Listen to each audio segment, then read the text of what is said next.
Ne vous conformez pas au siècle présent, mais soyez transformés par le renouvellement de l'intelligence, afin que vous discerniez quelle est la volonté de Dieu, ce qui est bon, agréable et parfait. Bienvenue dans le Seigneur, bonjour.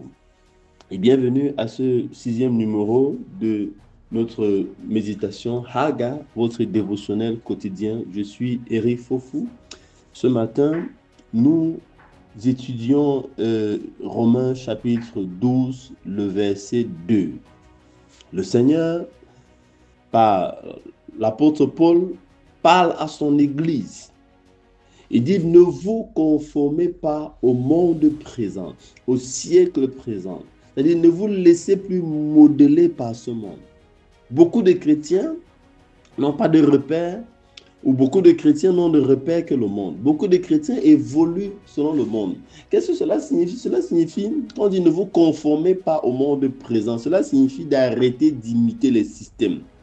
Beaucoup d'églises, beaucoup de chrétiens, beaucoup de familles, pour avancer, imitent les systèmes, imitent les valeurs, les habitudes, les modes de pensée du monde. Pourtant, le monde s'oppose à Dieu. Et souvent, ce monde est corrompu et idolâtre. Étudions un peu le contexte. L'apôtre Paul écrit aux Romains. Il écrit à des chrétiens qui sont à Rome, plutôt. Alors, Rome, c'est quoi? À l'époque, Rome, c'était une ville remplie d'immoralité, remplie d'idolâtrie. Et il leur demande donc de ne pas être absorbé par ces systèmes immoraux, de ne pas être absorbé par ces systèmes d'idolâtrie. Bien-aimés, si vous êtes chrétien, vous ne pouvez plus vous inspirer de votre entourage pour vivre. Très peu de chrétiens recherchent l'inspiration au Seigneur dans les voies de Dieu. Par exemple, comme je disais toujours, quand vous ne lisez pas votre Bible, quand vous n'avez pas pour habitude de méditer la parole de Dieu, vous ne pouvez pas être inspiré par le Seigneur. Vous serez inspiré par ce qui vous entoure. Il y a beaucoup de gens qui regardent, qui sont inspirés par les choses sur WhatsApp, sur TikTok, sur Instagram, par les choses dans les réseaux sociaux. Les valeurs même que les gens prennent, c'est par rapport aux tendances des réseaux sociaux. Les habitudes même, c'est par rapport... Les gens se laissent en fait entraîner, contaminer par des habitudes, par des modes, par les pensées du monde. Or, bien aimé, le monde s'oppose à Dieu. On dit souvent, généralement, on a cherché l'église dans le monde, on n'a pas trouvé. On est maintenant allé chercher, on est maintenant allé trouver le monde dans l'église. Il y a des églises où quand vous entrez, vous vous demandez si vous êtes en boîte de nuit. La façon dont les gens s'habillent, la façon dont les gens dansent, la façon dont les gens parlent, la façon dont les gens chantent, la façon même de parler, de prêcher. Vous vous demandez si vous n'êtes pas dans un marché. Bien aimé, il ne faut pas se conformer au monde présent. Il doit y avoir une différence nette et claire entre ceux qui servent le Seigneur et ceux qui ne le servent pas. Une différence de pensée, une différence même de mode, le mode de pensée, même le mode d'habillement. Il y a une différence, bien aimé. Les valeurs sont différentes. Les valeurs sont différentes. Le système même de pensée est différent, bien aimé. Il y a des églises ou des milieux chrétiens ou des familles chrétiennes où la corruption est le mode de vie, où les gens mentent pour vivre. Les gens mentent pour s'en sortir. Les gens mentent pour évoluer. Bien, mais ce n'est pas comme ça que nous avons appris de Dieu. Ce n'est pas comme ça que le Seigneur nous a appris. Il dit, mais soyez transformés par le renouvellement de votre intelligence ou de votre mentalité. Bien-aimés, si vous voulez avancer avec Dieu, vous devez être transformé. Pose-moi la question, est-ce que je suis transformé? Et puis, qu'est-ce qui m'a transformé? La transformation, c'est un changement radical. Transformer, il dit être changé radicalement. C'est une métamorphose. Il faut être métamorphosé de l'intérieur et ça affecte tout ton être entier.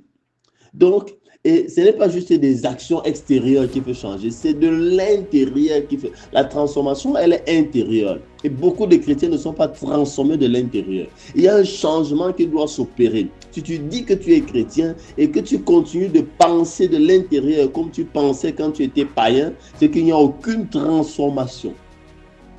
Le renouvellement de l'intelligence ici, ça parle de nous, ton intelligence. C'est même le cœur du processus ici. Il s'agit de réorienter radicalement sa façon de penser, bien aimé.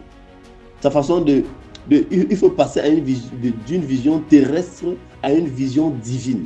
Beaucoup de chrétiens ont des visions terrestres, bien aimés. Tu dois avoir une vision divine. La vision que tu as de la vie doit te venir du Seigneur. Elle ne doit pas te venir des choses et des habitudes de ce monde. Elle doit te venir du Seigneur. Est-ce que tu as reçu de Dieu la vision de la vie que tu as?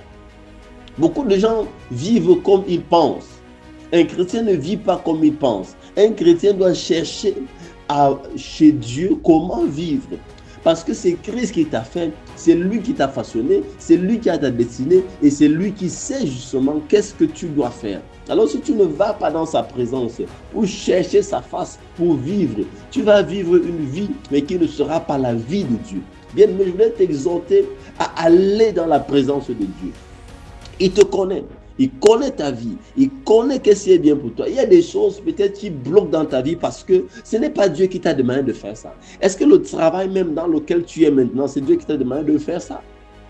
Est-ce que tu as cherché la face de Dieu dans sa présence, dans sa parole, véritablement pour savoir quel est son plan?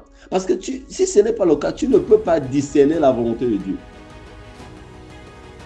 La volonté de Dieu, ce qui est bon, c'est-à-dire ce qui est efficace, ce qui est agréable, c'est-à-dire ce qui lui plaît, mais aussi ce qui est parfait, sa complète nature. Bien-aimé, tu ne peux pas connaître la volonté de Dieu si tu ne te laisses pas transformer. Tu ne peux pas. Beaucoup de gens ne connaissent pas la volonté de Dieu parce qu'ils ne se laissent pas transformer. Laissez-vous transformer, bien-aimé. Je voudrais terminer par là ce matin. Bien-aimé, ne nous laissons plus conformer. Ne nous conformons plus au siècle présent. Ne nous conformons pas au siècle présent, mais soyons transformés par le renouvellement de notre intelligence afin que nous puissions discerner quelle est la volonté de Dieu. Et la volonté de Dieu, certains disent, c'est à 3 niveaux. Il y a le niveau bon.